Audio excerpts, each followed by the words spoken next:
हुज्जतुल इस्लाम इमाम गज़ाली रहमतुल्लाह अलैह जंहिं अहयाउल उलूम दीन जे नाले सां किताब ॾिनो आहे, जंहिंजी जेतिरी साराह कजे घटि आहे।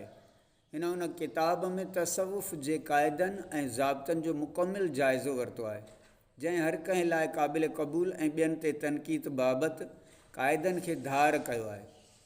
संदनि इहा कोशिश हिकु भेरो ॿीहर मज़हबी आलिमनि ऐं सूफ़ियुनि खे पाण में मिलाइण लाइ आहे।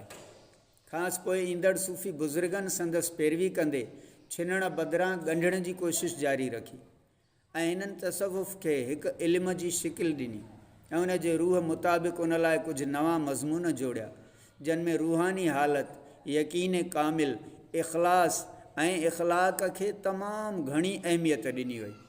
जंहिं बाद मदरसनि जे निसाब में तसवुफ़ खे बि शामिलु कयो वियो ऐं तालिबनि खे पढ़ाइण जी शुरूआति थी।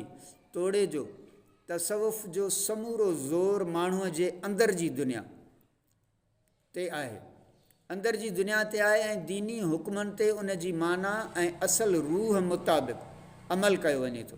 तंहिं करे मुख़्तसिर तौरु इहो त तसवुफ़ कंहिं बि तौरु कंहिं दीनी हुकम जे न त ख़िलाफ़ु आहे ऐं न ई उन सां टकराव में आहे।